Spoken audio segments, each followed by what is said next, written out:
Origin. Origin, c'est un jeu que j'ai voulu essayer pendant un Christy de bon bout de temps, mais qui venait avec son lot de critiques. C'est designé par Adam Kwabinski. Adam, bonjour beau garçon. Qu'est-ce qu'il a fait? Les Dark Ages. Frostpunk, qui a été bien reçu. Il a travaillé sur les Lords. Lord of Ellis, puis Lord of Ragnarok, qui va venir un petit peu plus tard ici. Et sur les Nemesis. C'est un gars qui a une solide feuille de route. Mais beaucoup plus dans l'Améritrash ou comme dans Dark Ages, l'Eurotrash, plutôt que dans le Euro. C'est fait par Boards and Dice.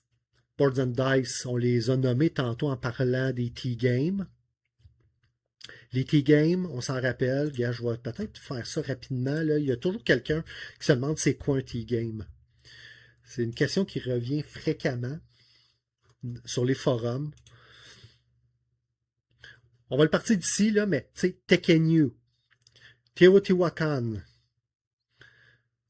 et puis ça, il y en a. Terracotta Army, je pense aussi qu'il avait été fait par Adam. Tibet, qui vient tout juste de sortir.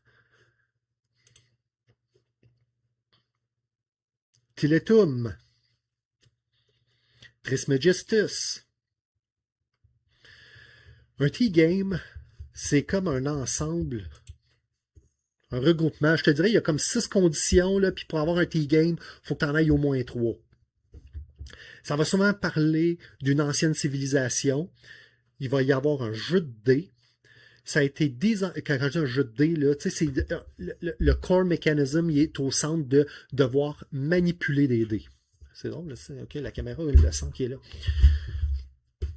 Donc, ça va être de manipuler des dés, pas de lancer des dés.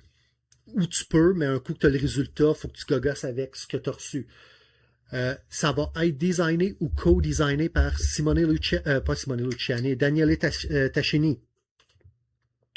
Fait qu'il y avait les dés, il y avait l'ancienne civilisation, c'est édité par Boards and Dice.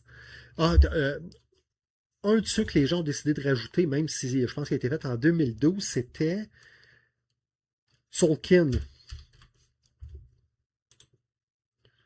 Tolkien, là, dans ce temps-là, c'est CGI, Daniele Tassini et Simone Luciani.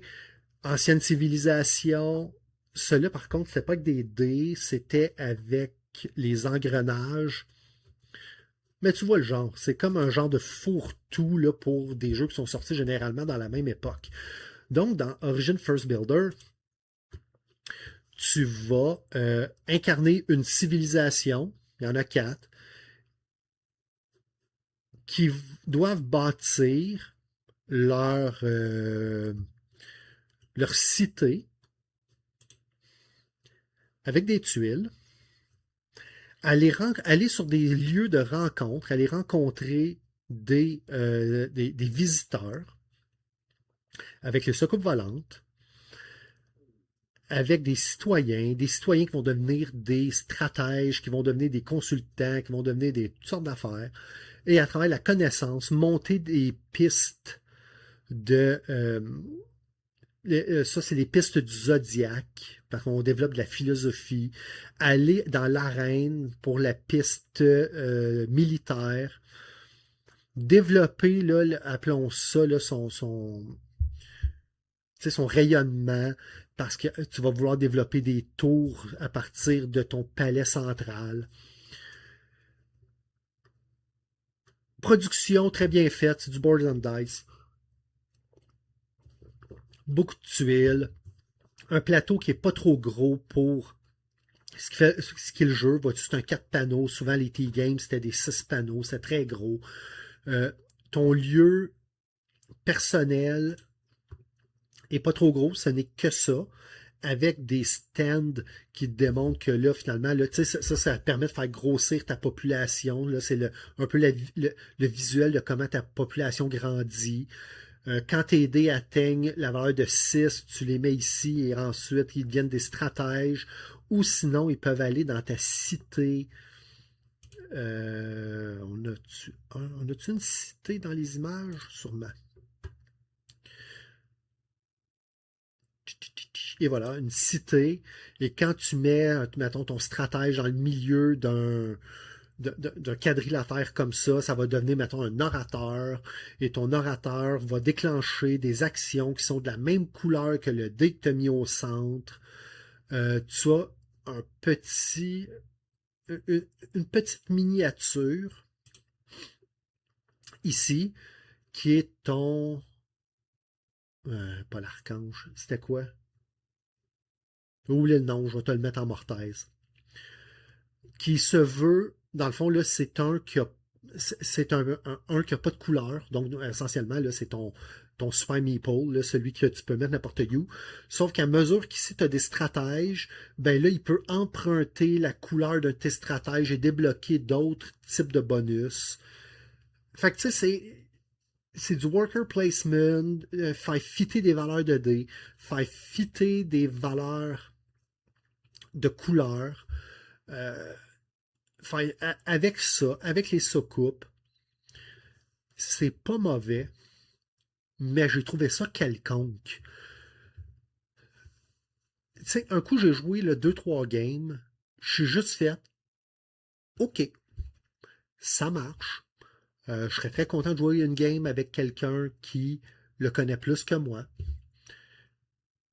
Mais j'ai trouvé que c'était juste un paquet de mécanismes. Il n'y a rien qui m'a porté, malgré les graphiques, les données. Les trois pistes là, ici, là, j'ai trouvé ça d'un ennui. En fait, la dernière personne qui monte une piste ramasse la carte et la carte donne un bonus. La dernière personne qui est montée. Puis à la fin du round, la personne qui est la plus haute va pouvoir réclamer la carte. S'il y a une égalité, la carte revient au point neutre.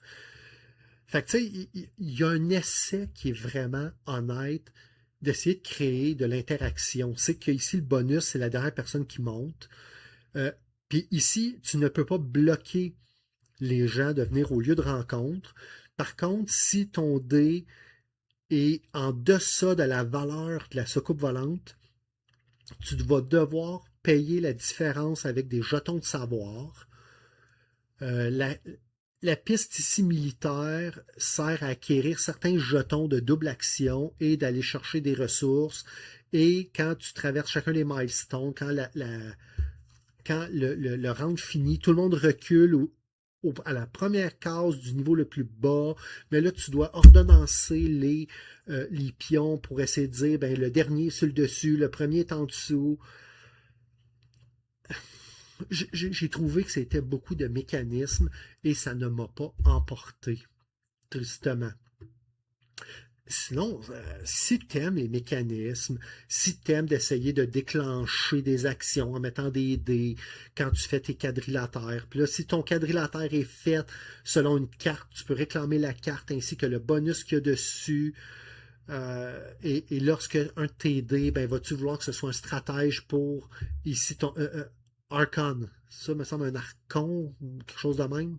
Je disais un archange. Un archon, il me semble que c'était ça. Est-ce que tu veux qu'il soit là ou tu veux le mettre dans ta ville pour déclencher des actions de ville qui là vont te donner des ressources? Mais j'ai trouvé ça lourd, empilé là, des petits jetons, des petits jetons de tours comme ça qui te permettent de faire d'autres choses. Puis à la fin, c'est la salade mathématique de dire et là tu dois compter chacun de tes quadrilatères, la tour, ton pointage de piste ici sera le pointage de la piste sur laquelle tu as le moins avancé. Et là, il faut que tu regardes là, le nombre de tours que tu as versus le nombre de tuiles de points. Et la dernière game que j'ai joué, là, juste pour confirmer si oui ou non, j'ai même pas fini ma partie. J'ai fait off. Ça marche, c'est correct, et c'est criminellement sous-produit en termes d'aide de jeu. Tu as une mini-carte, tu sais, c'est genre des mini-euros, là, les petites bleues, puis tout ce que tu as, c'est l'ordre du jeu, mais chaque action vient avec son checker ça, checkez ça, checkez ça. Une fin de partie, là, c'est une demi-page de, pas une fin de partie, une fin de manche, c'est une demi-page d'instructions à suivre, de qu'est-ce que tu dois aller rechercher, qu'est-ce que tu dois placer, tourner, reculer, changer, mettons, l'offre des tuiles ici. Puis là, la pile est à l'envers, tu as la tuile ici, qui est offerte dans le marché, et tu as la première tuile ici qui est publique pour que les gens sachent qu'est-ce qui s'en vient. Mais pourquoi toute la pile n'est pas à l'endroit? Tu prends toujours la première. Non, non, c'est tu prends la tuile, tu la mets dans le marché, et là, la tuile, il faut que tu la revires. Pourquoi? Tu sais, quand tu dis là, des règles pour des règles, fait que pour moi, Origin Builder n'a pas été un gros coup de circuit très correct, mais c'est la définition du euro. Deuxième jeu,